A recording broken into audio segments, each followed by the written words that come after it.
J'ai tué mes victimes et j'ai fait des hamburgers avec leur chair et je les ai vendus sur le bord de la route. Je m'appelle Joseph Roy Metheny. Bienvenue dans mon monde cruel. Je suis né le 2 mars 1955 à Baltimore, aux États-Unis, et j'avais 5 frères et sœurs. Mon père était alcoolique et il est mort dans un accident de voiture. Ma mère travaillait très dur et devait souvent travailler 2 fois plus.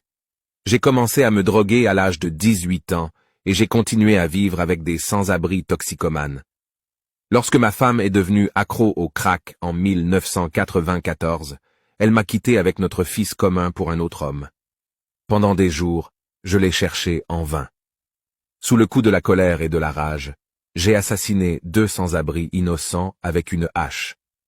Près de l'endroit où j'ai commis les meurtres, j'ai remarqué 2 autres femmes, mais elles ne pouvaient pas non plus me donner d'informations sur ma femme.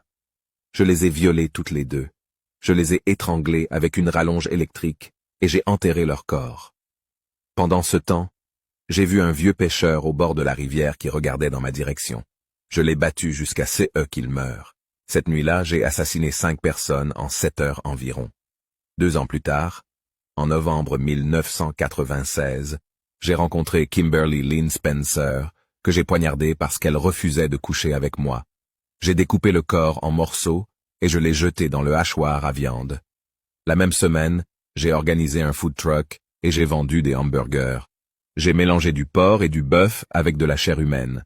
Personne n'a remarqué la différence de goût. En fait, beaucoup ont dit que c'était les meilleurs hamburgers qu'ils avaient jamais mangés. Tout se passait bien jusqu'à ce que je sois à court de cette viande spéciale. 1 mois plus tard, le 8 décembre, j'ai trouvé ma nouvelle victime, Rita Kemper, que nous avons consommée pendant un moment dans ma caravane. Lorsque j'ai essayé de la déshabiller, elle a résisté et a crié désespérément. Elle s'est échappée par la fenêtre et a prévenu la police. J'ai commencé à emballer mes affaires. Je savais que la police viendrait me chercher. Mais quand je suis sorti, il était déjà trop tard. Lorsque j'ai été arrêté en 2016, j'ai avoué mes crimes. Au total, j'ai tué 13 personnes. Cependant, on n'a trouvé des preuves pour me condamner que pour 2 meurtres. Je n'ai aucune excuse pour ce que j'ai fait, si ce n'est que je l'ai fait volontairement. Vous n'entendrez jamais les mots « je suis désolé pour moi », car ce serait un mensonge.